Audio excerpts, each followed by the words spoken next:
Good evening, ladies and gentlemen. Welcome to Solo ReacTalk. Tonight, I am going to be reacting to a video requested by multiple people on my comment sections, on other videos. It's called Constantin Valdor, Understanding 40k Lore, Adeptus Custodes, featuring Sheen Michael Moreno, made on the Amber King's YouTube channel.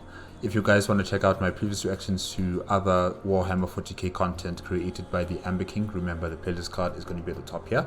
Just click on it and you'll be able to access them. If you want to check out the original video as well as the Amber King's YouTube channel, the links are in the description below. Yes, my favorite faction in the Imperium of Man, the Adeptus Custodes. I don't know anything of this particular person, the Yellow King, the King in Yellow, I should say, Constantin Valdor. But yeah, he looks cool. He looks cool. Let's see what all of this is about. 3, 2, 1, go.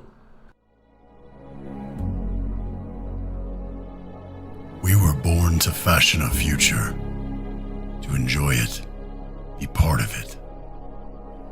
And now there is only war. Only in death does duty end. Powerful voice. I like it.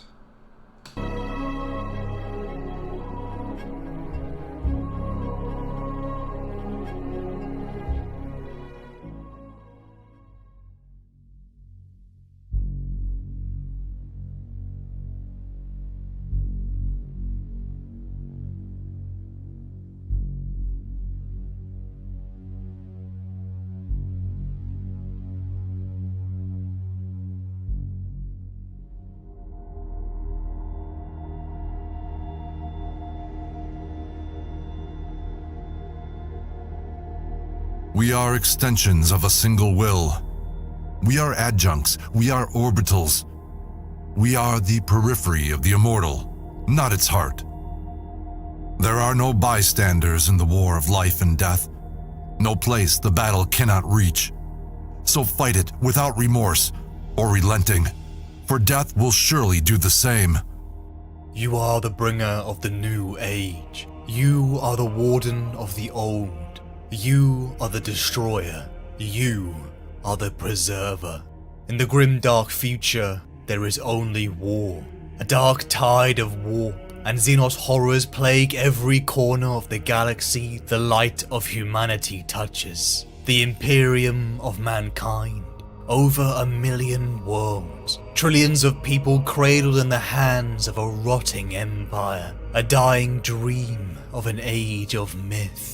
Filled with zealotry, corruption and death. An empire whose foundation was built by a triumvirate, a master, a sorcerer and a warrior. Constantin Valdor. A sorcerer, a master, and a warrior.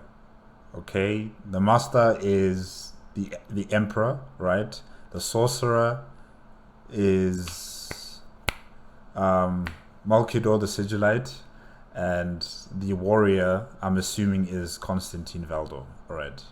Shield of the Emperor, the Chief Custodian, the Captain General of the Legiones Custodes, a man whose true character remained a mystery, even to those close to the heart of the Imperium of Man. Who lies behind the personification of the perfect soldier? How does one become the embodiment of the Emperor of mankind's will? His story begins in the 30th millennium.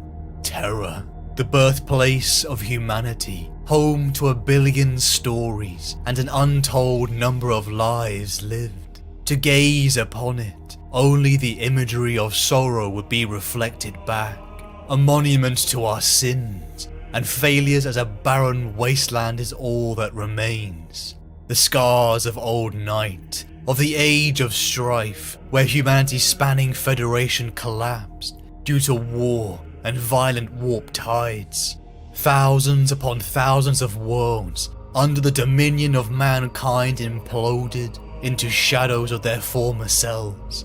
terror, a rotten place, divided into warring realms, who battled over scraps and utilized technology of a golden era lost to mythology. A child would be born into this bleak world. Perhaps he had parents that loved him. That truth would remain a memory lost in what was to come. For a man, nay, a being had travelled vast distances. Armies had crossed continents just for this singular child. He would be claimed, a figure of primordial power, utterly human, and yet so above it, the Emperor of mankind. Why would the Emperor travel vast distances for one child? Why would he do that? What's so important about Constantin Valdor? Is it his DNA? You know, does it have some sort of does he have like a special gene inside him, or is he related to the Emperor in some sort of way? You know, why go to such lengths for one child? Because I'm sure there must have been children that were nearer to him that he could have taken and, you know, chosen to become a custodian. So why specifically Constantin Valdor? Okay. Was it his great potential? Was it simply fate? Or was it the elimination of a future rival? The truth would never be verbalized. In the hands of this ancient being, a psycho without equal, this child was put through a process that others would only speculate the truth of. The child was reforged on the molecular level. Every atom and fibre of his being, tailored in a genetic manipulation that blurred the boundaries of science and art. He began to grow faster, taller, smarter and stronger, leagues above a mortal man. Psycho conditioning followed him at every stage. Like a compass, every thought, every decision, every achievement pointed north towards one being, the Emperor of mankind. Humanity needed to be ruled if it was to be protected from the horrors of the galaxy and from itself. It was a vision with a singular being at its heart, the arbiter of that future, of the species, and it would be this boy who would be charged with protecting him, and in turn that vision. Any memories or identity of who the boy was and where he had come from were purged in this gradual apotheosis. The being that emerged was a tailored thing, a man, Constantin Valdor. Whether he was the first attempt or simply the first success, he would never know, for the truth of the events were only revealed to him if necessary. That's interesting. You know, we're not sure whether he's the first attempt or the first success of this project of making custodians by the Emperor. Yeah, that's actually very interesting to hear about. I think it's also, you know, going to put more emphasis on why particularly this child had to be abducted for this, you know, project. Because clearly the Emperor sees something in this child that he would take him and, you know, experiment on him and make him into a custodian. That means there's really something there.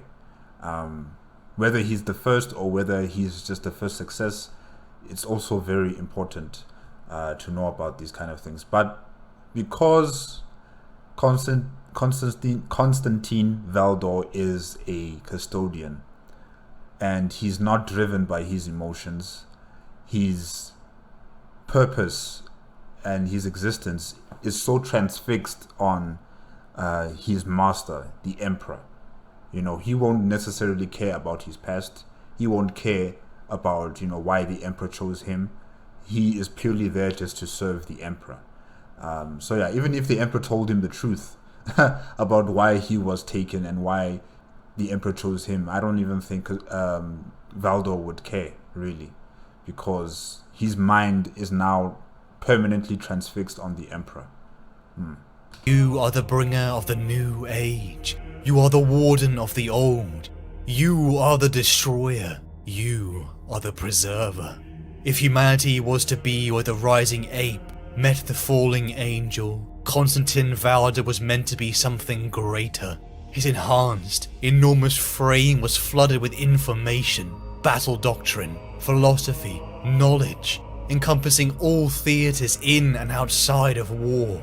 Valdor's mind was as much a weapon as any blade or the muscles in his enhanced form.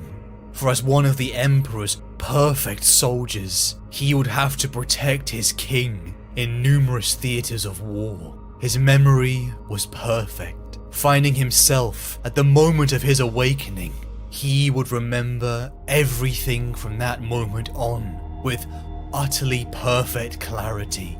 His growth was not something maintained at a distance, and his forging to his education saw the personal touch of the Emperor of mankind. Guys, imagine you could remember everything from the moment you first opened your eyes, you know, when your mother gave birth to you. Like from that moment on, you remember everything in detail. Whatever you heard with your ears, whatever you were trying to say with your, with your throat, like you were screaming or you were just crying or whatever, and every single person touching you and putting you in a crib and, throughout all your development and growth as a human being. Imagine you could just remember all of that. Hey, and these guys are immortal as well, like the Emperor. So all of those memories are still in there after so many years have passed by. It's crazy. They spoke, they confided, and counseled each other. The Emperor was master and mentor. With his strength and power, he would be the bringer of a new age. A road fraught with war and conflict that required a warrior of unparalleled skill. The Warden of the Old, the Emperor of mankind. A being millennia old, who had seen humanity suffer its mistakes and sought to bring its previous collective wisdom into this age of ignorance and darkness. You are the destroyer. You are the preserver. Valdor was meant to protect the singular being, guiding the dream of the species.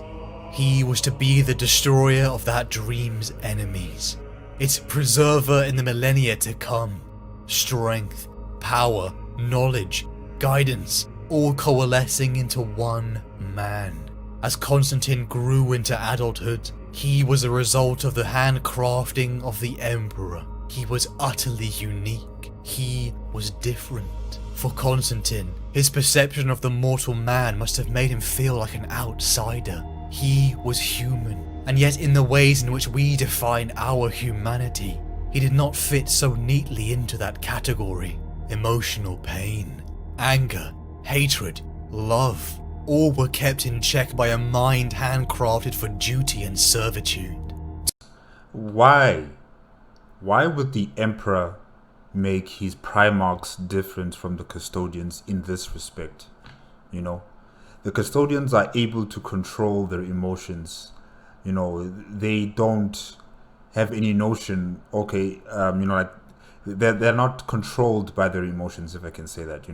They are not overwhelmed by anger or love or any of these other human emotions. They are kept in check, But then when you go to the Primarchs and how chaotic they are with their emotions, how their emotions basically govern them, and it also fuels their pride and ambitions and all of these human things, if I can say it like that, And wouldn't that throw a wrench into the Emperor's plans for humanity? That's why I'm saying, like, with the Custodians, they are clear. They follow the orders of the Emperor no matter what. And I am sure these guys would never betray the Emperor. They would never question the Emperor. They would do as the Emperor commands. And I think you're going to need people like this when you try to take over the galaxy. When you try to control billions upon billions of human beings on billions of planets. You don't want one of your soldiers or one of your closest comrades to start questioning you on your mission or on your plans for humanity. You're going to need people like the custodians, those you can trust, those that you know they're going to do what you've commanded them to do. Not like with the Primarchs, with their ambitions, their pride, and their emotions also flaring up, governing their being. You don't need people like that. You need people like the custodians to do this kind of job. But I've been told that the Primarchs are needed because humanity needs leaders, needs champions of society, if I can say that, and the Primarchs apparently fill that role. I just don't see it. I think the Emperor should have focused on making more custodians, and those that would take command of soldiers. They could be super soldiers like the Astartes, but primarily like the Astra Militarum soldiers, those that will be under their command, and take them out to conquer the galaxy. I think it would have been better, really, considering what has been happening during the Horus Heresy. To him, base humanity must have felt chaotic. We are all often slaves to our own emotions, kicking and screaming against an apathetic world. For Constantin, he found it difficult to connect, to understand the irrationality of mankind, only validating the Emperor's statements that the species must be ruled to save us from ourselves. Emerging fully formed, and a being leagues above a mortal man, Constantin Valdor stood alongside his Emperor and Malcador the Sigillite, the Emperor's most trusted advisor within the Himalayan mountains, a triumvirate that began the preparations for the expansion of this new Imperium of mankind. Decades passed, and the Imperium expanded. Others followed the same path as Constantin, elevated through the mysterious process that changed them into superhumans. A handful turned into dozens, and then hundreds. A force of bodyguards so elite that they would never be bested in battle. Defenders of the old world, and the preservers of the new. They were the Emperor's custodians. Inside the Emperor's fortress, the gates were thrown open. The secret work of thousands of geneticists, engineers, administrators and soldiers was unleashed. The time to unite terror had begun. Constantin and the Emperor's armies rode out, and so the Unification Wars had begun.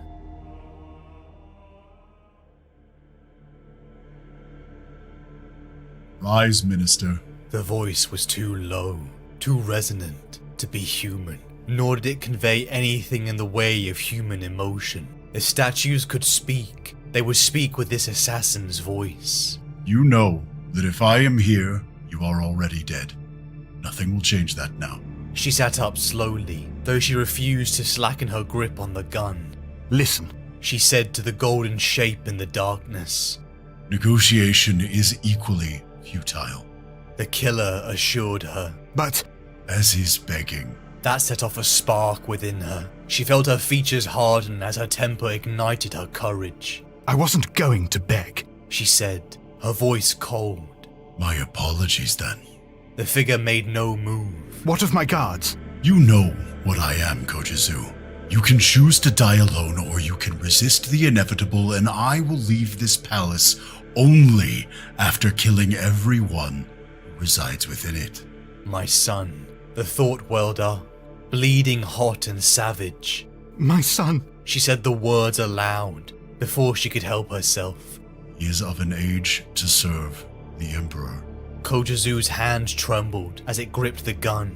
No, She said, and how she loathed herself for the shake in her voice. he's only 4. Please, no. Not the legions. He's too young for the legions. There are other fates, Minister. Her eyes were adjusting even as her blood ran cold. In the half-light of the hours before dawn, she could make out the ornate, overlapping edges of his burnished armor. The suit of golden plate emanated a low thrum. the source of the mechanical purr. In his hands was a long spear, lowered to aim at her. Affixed above the weapon's arm-length blade was the bulky chassis of a bolt gun, clad in reinforced wire work. None of this surprised her. What surprised her was that the killer stood, unhelmed, showing a face that had once been human. I've never seen one of you like this. I wasn't even sure you had faces. Now you know otherwise. Kojizu watched as the assassin tilted his head slightly, hearing But lady, what did you do? What did you do that would make the Emperor to send his Captain General of the Adeptus Custodes to come personally to kill you? What did you do? I want to know. the whisper of his priceless mechanics in the collar of his golden armor.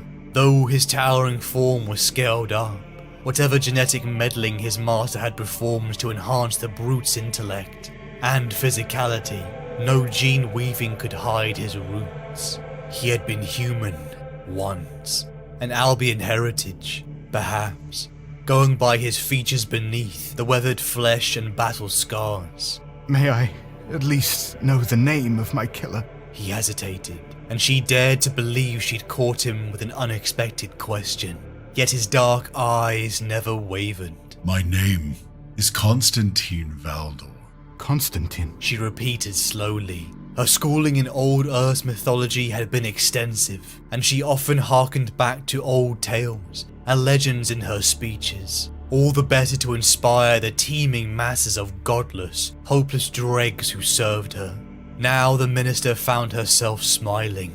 No matter that her son was to be stolen away to a fate of genetic torment, no matter that her death was a mere breath away, she smiled a mad woman's smile, all teeth and wide eyes. I am to be killed by a man with an ancient king's name. So it seems. If you have any last words, I will ensure they reach the Emperor's ears. Kojizu's lip curled. Emperor. How I loathe that title. He is the ruler of this world and master of our species. No title is more appropriate. She bared her teeth in an expression too ugly and defiant to be a smile. Have you ever considered just what kind of creature you serve? Yes. The dark eyes stared on. Oh, that was a bit funny, actually, really.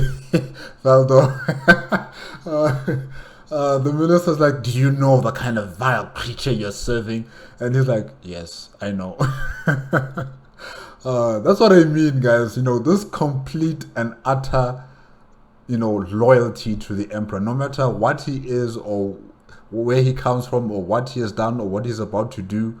The custodians are 100% loyal to the Emperor no matter what.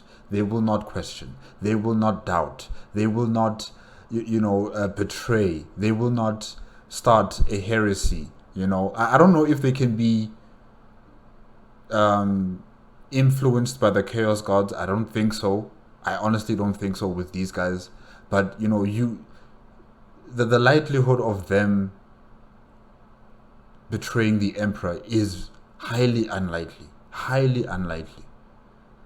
And it's one of the reasons why I'm asking myself, why didn't the Emperor fashion his Primarchs closer and similar to the Custodians in that respect, I don't know why did he think that giving them free will and, an ability for them just to think differently, to act on their own accordance would be good for his vision of creating this new future for humanity. Because this is a huge plan. Whatever his plan is about, it's involving all humanity within the Milky Way galaxy. Everyone. And you need people who will be utterly loyal to you, when you commence these plans. You need people who will not make mistakes, who will not be acting on their emotions. You need people who will be extremely diligent and disciplined and loyal to you. And the custodians are those people. But, in the Emperor's great wisdom, he wanted to have sons. He thought it would be best that Primarchs were to exist as his generals of his armies, and not the custodians, who he has been teaching personally, giving them lessons, having this relationship with them. They're capable of leading people as well. They are capable of leading people. Yes, they won't be able to connect with humanity the same way that, maybe the Primarchs would or any other general would, because they see humans with their emotions as oddities. But at least you'll know that these guys, they will get those results. They will get the results in an orderly fashion manner, without any blood craze, extravagances and gallivanting across the galaxy like how Angron and his forces were doing, or how Conrad Kurz and his notion of justice. You wouldn't be getting people like that. But okay. Have you? Master of mankind. She shook her head, feeling the welcome flare of righteousness. He isn't even human. Minister Zu. The Golden Warrior made a warning of her name, one she didn't heed. Does he even breathe? Tell me that, Custodian. Have you ever heard him breathe? He is a relic, left over from the Dark Age, a weapon left out of its box, now running rampant. Valdor blinked once. The first time she'd seen him blink so far. The rare human movement was unnerving. To her it felt false, like it had no right taking place upon his statuesque features. Terra is a thirsty world. She knew then, with those words, she knew which of her many crimes she was to die for, the one she had least expected. Terra is a thirsty world? Water? What did you do to the water? Did you contaminate it with some sort of toxin? What? A laugh, queasy and unwanted, tore itself from her throat. Oh, you vile slave, she said, unable to keep the sick grin from her face. Other worlds suffer a similar thirst. The Golden Killer's eyes had glassed over with an inhuman serenity, made all the more uncomfortable by the living intelligence shining behind it. Yet none of them hold the war-scarred irradiated honor of being mankind's cradle. This world is the beating heart of the Great Crusade, Minister. Do you know how many men, women, and children now make their slow way back here to humanity's first home?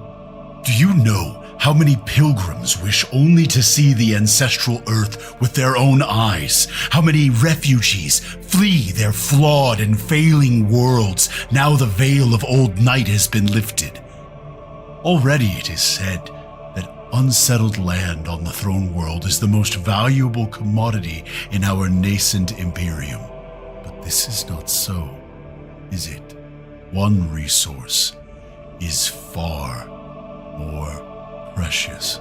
She clutched the auto pistol tighter as he spoke, breathing slowly and calmly, even knowing she was to die, even knowing she had no hope of drawing the weapon. The body was reluctant to surrender its survival instincts. Sorry. Yeah, an empire can't survive without water. Water is very important. Water is the source of life, and it keeps a civilization going. And yeah, I can see why why the Emperor would send his custodian to come and kill you personally. What did you do with the water, lady? Demanded she fight to live. What I did for my people. And now you will die for what you did for them. He said without malice. For that alone? For that alone. Your other treacheries are meaningless in my master's eyes. Your cleansing pogroms, your trade in forbidden flesh, the army of gene-work detritus you have sequestered in the bunkers beneath the Germanic steppes. The prospect of your rebellion was never a threat to the Pax Imperialis. Your crimes of apostasy are nothing. You're dying for the sin of your harvester machines drinking the last ocean. For stealing water. She felt like laughing again, and the sensation wasn't a pleasant one. How many people do you have, Minister Kazoo? How many people do you have that need to drink up the last vestiges of water on planet Earth? How many people? Wow. Okay. Laughter was creeping up through her blood, seeking a release. All of this because I stole water. It pleases me that you understand the situation, Minister Zoo. He inclined his head once more, with a curious courtesy and another subtle purr of machine muscles. Goodbye. Wait, what of my son? What is his fate? He will be armed with silver, armored in gold, and burdened by the weight of ultimate expectation. Zoo swallowed, feeling her skin crawl anew. Will he live? The golden statue nodded. If he is strong. So he'll become a custodian? Okay. Huh. In that moment, her tremble subsided. The fear bled away, leaving only naked defiance somewhere between relief and hope. She closed her eyes. Then he will live. She said. There was a bang, throaty and concussive, and she was falling, drowning, choking in thunder.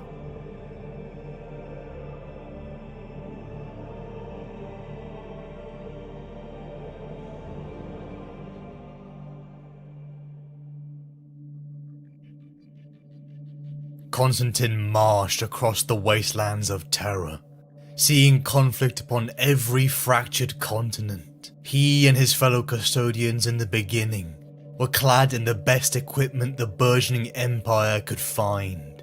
It began in steel and leathers. Some were lucky enough to equip ancient powered armor, scavenged from their enemy. Constantin, standing side by side with the Emperor, and the chosen few were often outnumbered, outgunned by horrific armies of mutants, corrupted zealots of dark faiths, or regimented militias and mercenary groups. I like that, in the beginning, they didn't have their golden armor. They were just very humble super soldiers, if I can say that, It's only as they continue to have success and the Imperium of Man started to grow, that's when they started to have, a golden presence, if I can say that. So yeah, that's nice. They started from the bottom and now they're here. But it was irrelevant. No war was unwinnable, for he was leading them. Constantin's belief was absolute. They were unstoppable. With dust and ash under his feet, Constantin slew a countless number of enemies, each of them utterly overwhelmed by the strength and speed barely perceptible to their fragile mortal minds. It was like a black hole of fate, all possible futures leading to one event horizon: death. Each victory saw the Imperium's territory and numbers expand.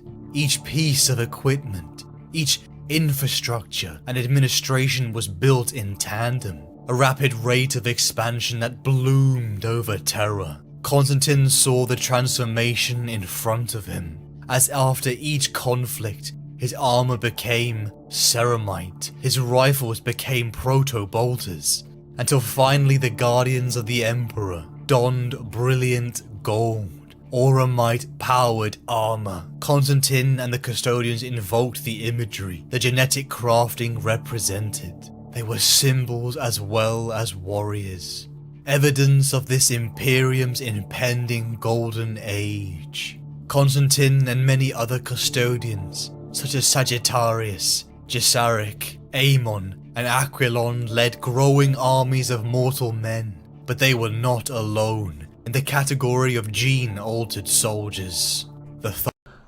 But you see, the custodians were leading regular human beings. If they can do that, then I don't see the issue of them leading regular human beings to conquer the galaxy.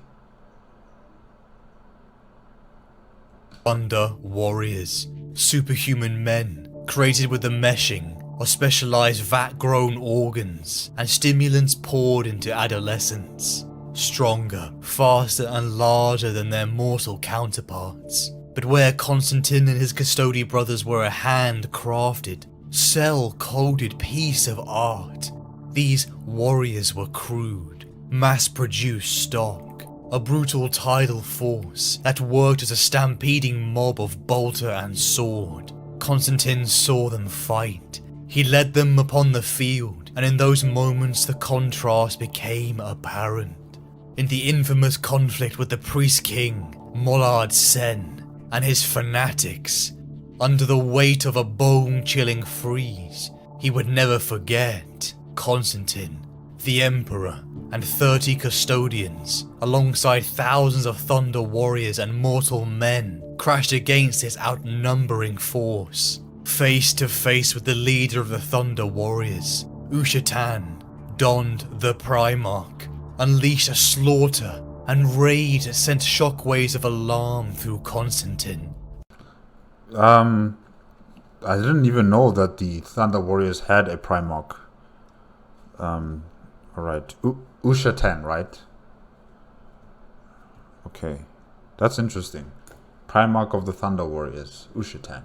The frenzy, the crackle of joy, as blood streaked from the Primarch and his Thunder warriors. They exuded a vigor and rapture Constantin had never experienced in his disciplined mind. It was alien, unbridled and chaotic. Orders fell upon deaf ears, unable to tear the butchers away from their meat. The Unification War upon terror was bloody. Decades upon decades of conflict and diplomacy that brought the Imperium to the furthest corners. It was a conquest under the personal hand of the Triumvirate.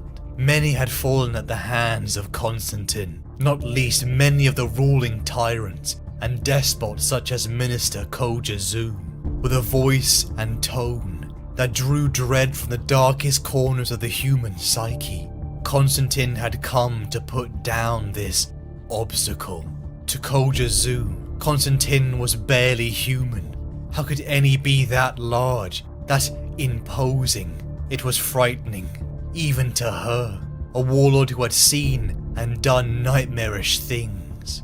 Even him blinking seemed alien, as if he had done the motion to put her at ease, to assure her he was human. Her actions so far had been inconsequential. All her crimes, her sins were nothing, for all her schemes were powerless against the growing Imperium, except for one that affected the heart, the throne world. She had evaporated the last ocean. She had stolen water. She mocked him for the absurdity, but for a mind so focused upon the dreams of his king, there was nothing absurd in dealing with all threats, no matter how little. Perhaps he no longer had the capacity for absurdity. There are no bystanders in the war of life and death, no place the battle cannot reach, so fight it without remorse or relenting. Koja Zu asked what would become of her son. Constantin told her that he would serve the Imperium. The resource would not be wasted. She asked if he would survive, only if he is strong.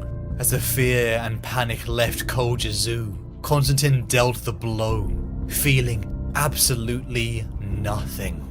Constantin took the late warlord's son, and he was offered up and transformed into something greater, just as he was. A warrior who would become the custodian, Ra Endymion.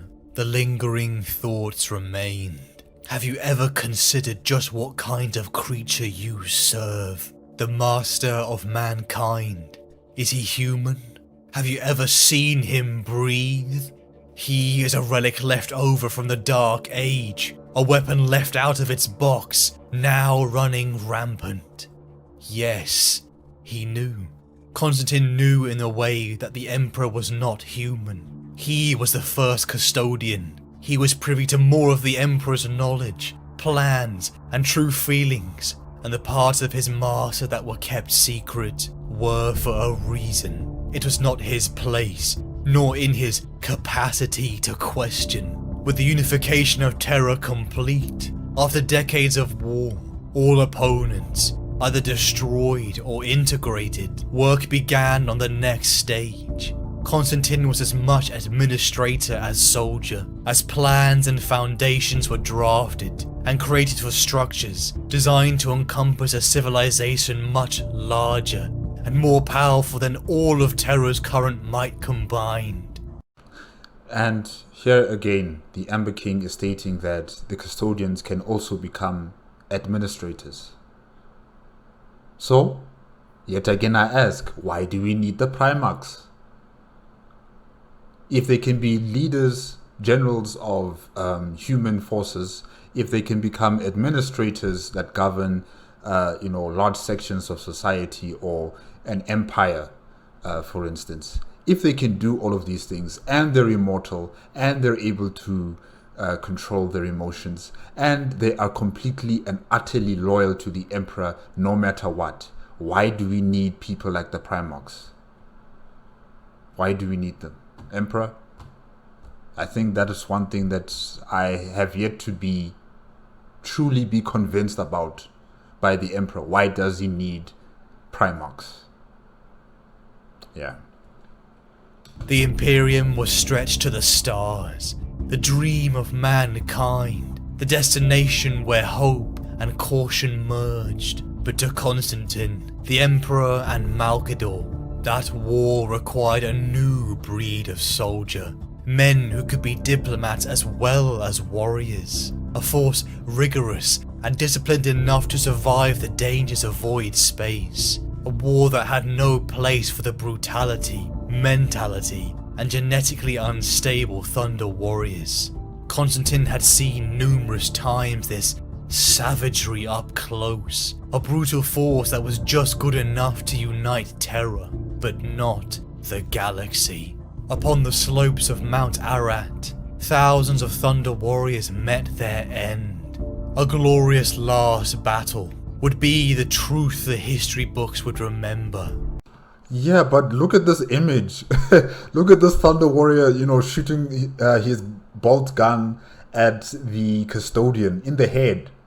Oh, that's crazy. That is crazy. And I think that's another Thunder warrior holding the head of some fallen soldier. I'm not sure if that's also a custodian or it's someone else. I'm not sure, but wow, this image is terrifying. It just shows that even if the custodians are these powerful superhumans, the Thunder warriors will give them a run for their money, clearly. And the Emperor, he didn't have to kill them. He could have kept them like as a special force that are to be thrown at an enemy that is extremely dangerous and powerful, throughout the galaxy. Whether it's like a Xeno planet that they want to conquer, or, there's a planet that's filled with chaos-driven, demons and people who are cursed by the chaos gods, then, you could just send the Thunder warriors as a cleanup, mop-up operations unit to go and destroy whatever threat is out there. And if the Thunder warriors become extinct, then at least they'll become extinct through duty, not through a decision made in the shadows, because the information pertaining to why the Thunder warriors were put down was sealed and was kept quiet from the general public and from the important people within the Imperium of Man. It was shrouded in mystery and conspiracy, and no one truly understood or knew why the custodians came and destroyed the Thunder warriors.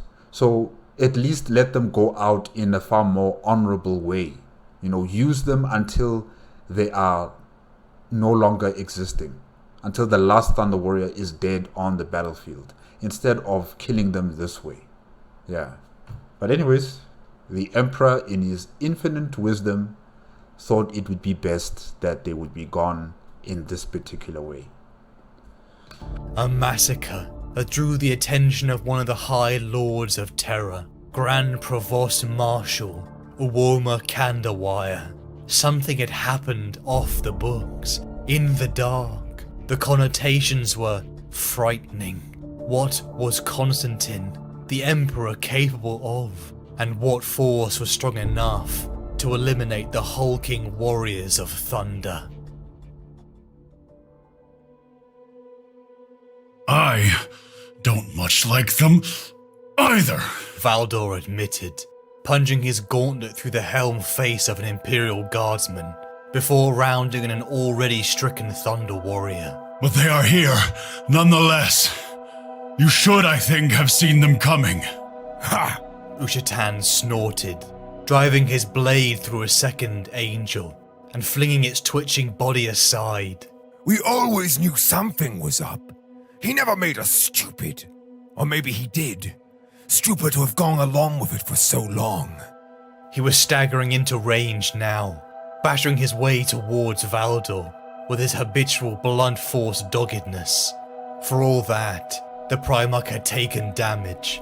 These angels weren't like the powered armored prey he'd cut down so contemptuously before. Each one had landed a blow before the end. Cumulatively, they would have got him eventually, like wolves dragging down a bear. Not that Valdor would have allowed it to happen that way. You had no choice, Valdor said, now fighting his way into the Primarch's presence, spinning imperilously on his heel to dispatch the last of his bodyguards. All around the true principles, the fighting raged unchecked, though the remorseless march of the grey-clad angels was now breaking the back of the enemy counter-advance. None of us did. You almost sound like you regret that. Ushatan said, lumbering right at him, his blade held in that distinctive, rigid, two-handed style. Don't tell me you're having second thoughts. Their weapons crashed together for the first time, sword edge grating against spear tip, and the kinetic release flattened a dozen fighters in all directions. Then they were driving savagely into one another, slashing, parrying, hacking, testing. I regret nothing, Valdor said, pushing the Thunder Warrior back with a single, spine-jarring thrust. Only because you can't remember how. Ushatan laughed, pushing back hard. For all his decrepitude, all his battle damage, he was still a furnace of energy raging against the fading light. Still, I always wondered what it would be like to fight you. Valdor smashed a pauldron away, ripping the metal from its shackles and exposing blood-laced flesh. He followed up with a jab that would have taken the Primarch's head off had he not jerked it back at the last moment. Many people have wondered, Valdor remarked, battering him back another few paces. So they tell me. Ushatan was spitting blood by then, his shoulders dropping. His blade work never let up though, and kept on pressing. What was that saying that the Ember King stated around Constantin Valdor? Whenever you fight against custodians, it's like a singularity, an event horizon. You know, all of it leads to death. And that's essentially what's happening with Primarch Ushatan. You know, he is fighting. He is really fighting. However, it seems like he's heading directly for that event horizon, which is death. Whew. Kept on blocking. They're all dead now, I guess. He spat, trying to shoot another grim smile. It comes for us all in the end. Hammering back, putting all his strength into a sudden push that checked the Apollonian spear for a moment and held it locked in a snarling mesh of electric overflow. Their faces came close for the first time, a blank mask of pure gold and a brutish pig iron helm grille. I always knew you'd outlive us, because I saw what you did to all the others. These angels will fight for you now. But one day they'll realize the truth about you. They'll see you coming for them. Too late to stop it. We're all dispensable. Every one of us that he made for these wars. All but you. Oh no, even him. Even him. Every single one of you super soldiers and people within the Astra Militarum, all of you people are tools to be used by the Emperor in his ambitions and his dreams for humanity, Usually, there's a saying that, what is that saying? How does it go again? Yes, gods dream of how to build empires, right? But it is the devils that build the empire. You guys are the devils. You are building this empire that your god has dreamt up. And once you have completed your mission or you completed your job, you'll be thrown out. You'll be cast aside. And Valdor knows this. He understands this. He knows he's a tool. He's not going to argue about that. He's not going to, question the Emperor. Why me? Why am I a tool? Aren't you supposed to see me as a close confidant? Aren't you supposed to see me as your right-hand man? Am I not important to you? He will never ask questions like that. He will never ask questions like that because he knows he's a tool. He knows this. And that's also what I like about the custodians. Really. Valdor threw off the deadlock, hacked back at him, piling strength onto strength. He could feel abundance flowing through his sinews, filling him with a familiar cold, martial perfection. Already he could perceive the end to this encounter, its possible outcomes narrowing swiftly now, pitilessly shrinking down to the singularity of another conquest. I am nothing. He countered, finding that he uttered the words with more vehemence than he'd intended. An instrument, to be cast aside when its function is performed. And what function is that? Do you even know? Or are you just playing along with this, hoping it becomes obvious later on? But that's it, Primarch Ushitan. He doesn't have that urge to want to know, what's his purpose? Why is he doing all of this? He doesn't have that urge. He is like a human machine, if I can say that, Whatever the Emperor says, he will do it, no matter what. No questions asked, He will never ask, why am I like this? What's my purpose? Why have you done this to me? What do you expect of me? He's not going to ask the Emperor any of these questions. This is something that you, as a Thunder Warrior, as a Primarch of the Thunder Warriors, that is something that you would ask the Emperor. But with the Custodians, they're on a totally different mental plane, if I can say that. Yeah. But it's good questions you're asking, Primarch Ushitan. I like what you're saying. I really do. Valdor saw the gap then, the weary slip of lactic acid heavy arms, and pounced, spinning the spear and lancing it dead straight. Ushitan tried to parry and almost got there, but the strike was just too atom perfect, and the blazing spear point crashed through the Primarch's breastplate, shoving him backwards. Ushitan roared, grabbing the hilt of Valdor's weapon and trying to wrench himself free of it, but by now the disrupted charge was spilling across him, tearing up what remained of his battle plate and searing into the skin below. Valdor cast him down, using the spear's leverage to slam him to the snow-piled ground.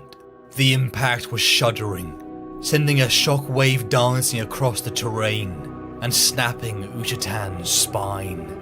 Grey-clad angels coolly advanced around them both, past the kill site, driving the last of the Primarch's ragtag army back towards the ridge, leaving burning vehicle shells and freezing corpses in their wake. Valdor extinguished his spear's disruptor and knelt beside his victim. As he did so, he withdrew a long knife from his belt. When Ushitan saw that, he coughed out a final dry laugh. The mercy stroke, eh? He rasped, his face transfixed with agony. Up close, the black veins of fermenting poisons were visible on his exposed skin. Alas, indignity. You always were a miserable bastard. Valdor placed the tip of the knife over Ushatan's heart. Fresh snow was falling around them, turned brown and flaky by burnt promethium. I meant what I said, Lord Primarch. I take no pleasure in this. You are one of our finest commanders. And these new toys of yours, who will lead them now? Will they have their own commanders? No, They will have their Primarchs. those ones are lost. All the better for you then. The High Lord was right. You can't bear rivals. It was not my doing. Sure it wasn't. Ushatan spasmed, hacking up oily blood. You know, when we were at Molinsen, and I said I pitied you, I meant it. I'm not trying to goad you. I really do pity you. Valdor remained motionless. For a moment, his hand was on the grip of the knife. I lived, Captain General. It was short, and it was painful, but by the 9 hells, I lived. I'd rather have it that way than yours. No joy, no hate, no fear. Unbreakable without growth. Immortal without passion. As Valdor readied himself to apply downward pressure, he had a sudden vision of a far-off future state, spun out of reality and into the cold halls of an undiscovered time, where the galaxy itself was darkened by strife, and whole worlds were cast into flame, where wonders and madness had been unlocked, and now screamed their way through the arch of reality, where the foundations of physics creaked beneath the ravaging scuttle of nightmarish unreason, and he was still there, still unchanged, still cold and pure, and steadfast, and unable to feel anything but the ubiquitous press of unending responsibility. What is left for you, Constantine? Ushatan breathed, blood bubbling up beneath his burned lips. What more can he take from you that he hasn't already? Valdor drew in a long breath, and then plunged the knife in, ending the Primarch's agony. For a moment he did nothing else. His head bowed, the storm exhausting itself around him, and coating the land with a film of pale, drifting grey. Then, slowly, he withdrew the blade. Nothing. He said, very softly, Nothing at all. Wow. Primarch Ushatan, wow. This was amazing. I loved this discussion between these two, as the Primarch was dying. What did he say? Let me write that down. Unbreakable without growth, immortal without passion. Unbreakable without growth and immortal without passion. That's amazing. That is amazing what he said there. However, Valdor knows all of this already. He won't be able to express himself the way Ushatan or anyone else does. He knows this already. And this is the way the Emperor designed him to be like, to be this type of person. And he will never wish to become like how Primarch Ushatan is with his emotions and, living the fullest of his life the way he wanted to, the way he enjoyed it. And live with all of this pain and the suffering and the happiness and the excitement, the joy of battle and the thrill of killing your enemies and, becoming this untouchable conqueror, having this swagger about you, this pride about you. He will never wish for something like that, because this is the way the Emperor has designed him to be like. Those emotions are completely suppressed. And yes, and Valdor knows all of this already. He knows this is how the Emperor has designed him. And he will never question, like I've always said before, he will never question, he will never doubt, he will never ask for more, because this is how the Emperor has designed him. But I really do like what, Primarch Ushitan was saying here. Yeah, it was amazing. Well, Thunder Warriors are gone.